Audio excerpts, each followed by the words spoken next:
How's it going, everybody? I am Jason of Jason's Realm here, and today I am here with HD. Say hello.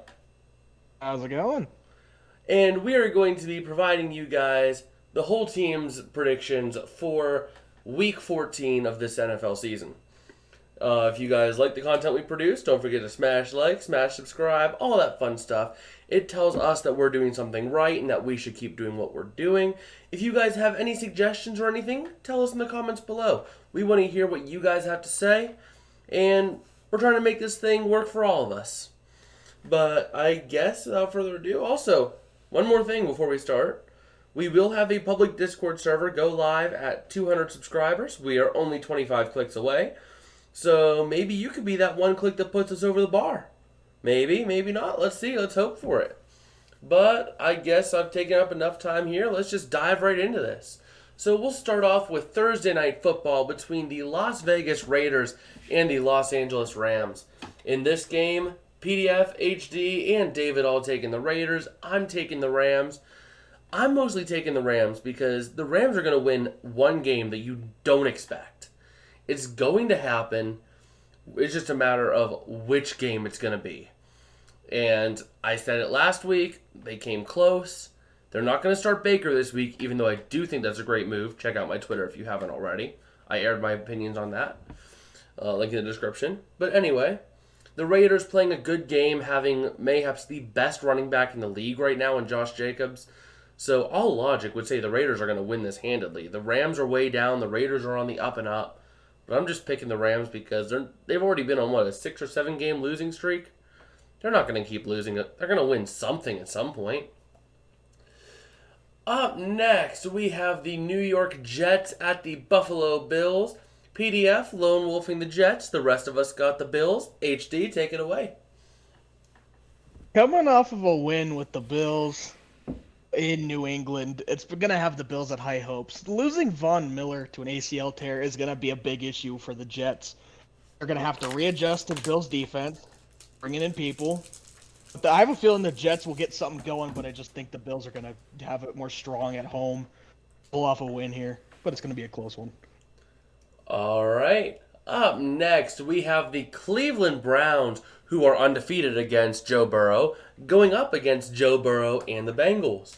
Now, PDF, lone wolfing the Browns. Maybe he's the wise one here. The rest of us picking the Bengals. The thing is that the Browns, they have Deshaun Watson back, but last week he did not look like the same Deshaun Watson that would light up defenses in Houston. And that's a side effect of him literally not playing for 700 straight days, HD? Wasn't it I believe so. Yeah, I think it was 700 days exactly that he didn't play football. At a full, I shouldn't say that he didn't play football, but that he didn't play at a full, high-speed, in-game, real-game level. He played one preseason game, but are they even really trying? The starters ain't. They already got their job on locks.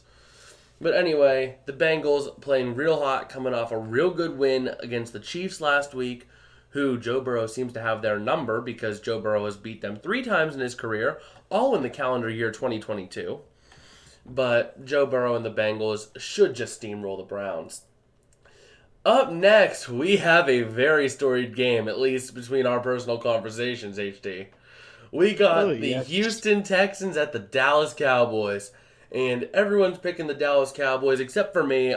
Call me crazy, but I see this as a trap game. I think the Texans have a shot at winning this. But HD, take it away. Boy, oh boy. Cowboys coming off of a huge win against the Colts, just putting up points over and over and over. It was starting off slow, then the fourth quarter hit, and they just took off. A shot out of a cannon, run game started to work, pass game started to work. I just don't think that there's something on that Texans defense that's going to be able to stop Dak Prescott if he starts to get into a groove. And that Pollard and Elliott run game's just going to go all over that Texans defense. So I got Cowboys. Yeah, but that is true. But it will be, by the time this game comes around, almost 60 days since the Texans last won. And they've been pushing for a win. And this has trap game written all over it. A team flying high, a team flying under the radar. We'll have to figure that out. We'll find out. But let's just say PDF ain't hearing the end of it if the Texans win. No, he is not. But anyways, up next, we have the Minnesota Vikings taking on the Detroit Lions in Ford Field, second home of the Bills. And me and PDF taking the Lions on this. HD and David taking the Vikings. Now, I should have taken the Vikings, but I'm looking at this game like I was looking at the Texans game. Potential trap game for a team flying high against a team they should handedly beat. If the Vikings play anything like the Steelers did, or even like the Bills are doing right now a little bit, they'll play down to the bad team. And if they end up doing that, the Lions have a legitimate shot of winning. And even if they don't win, it's going to be a close game. The Lions have been on the up and up for a while, and it's a hard-fought division rivalry right now. In fact, even last time these two teams played, it was like really close, wasn't it? Like down to the wire, down to the last possession. It was 29-22, I believe. Hold on, let me take a look at this here. Let's take a look here. 28-24. It was 28-24? Yes, it was. Yeah, so like I said, it was a really close game. The Lions only lost because the Vikings somehow managed to kick a clutch field goal. That's not always going to happen. But anyway, let's just go ahead and move on here. We are going real slow, really taking our time on these games. We got the Philadelphia Eagles taking on the New York Giants. All of us got the Eagles across the board. Take it away, HD. 11-1 Eagles hoping to stay hot, keep that first seed in the NFC. Giants trying to keep a hold on to that NFC East, trying to stay above 500. Eagles are just going to steamroll the Giants this week. I don't think Brian Dable can come up with something to stop the Eagles. Yeah. It's just going to... I would love to see the Giants win just because I want to see a team or a division send all four teams to the playoffs. So I want to see the Giants win, but I don't know. Well, up next, we have an interesting game. A game that you would have thought earlier in the year would be a blowout, but now it looks like it might be close. The Baltimore Ravens taking on the Pittsburgh Steelers. The Ravens going to be without Lamar Jackson. Well, I should probably preface this by saying we all got the Ravens. But you got Tyler Huntley starting for the Ravens as Lamar is out. The Steelers have been playing really well recently. They've been the beneficiary of some poor clock management situations, but still, there is something there. And that team, give them a couple years, they'll be right back in the thick of things, fighting for playoff spots, fighting for a chance maybe even at a Super Bowl. Especially if Pickett is able to develop, and this will be a big game in his development to see if he can overcome the divisional rival, who should be Big Brother now, Big Bully Brother. Well, up next, we got the Jacksonville Jaguars at the Tennessee Titans. PDF, lone wolfing the Jags for some reason. I can maybe see it, but the rest of us got the Titans. HD? Yeah, lone wolf and the Jaguars might not be such a great idea, but that's just my personal opinion.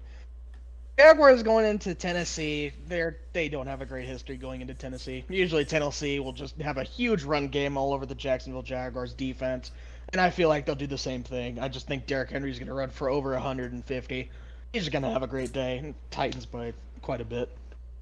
All right. Well, up next, we got a game who we would have thought would have been really close at the beginning of the year, but it's just going to be a steamroll effort.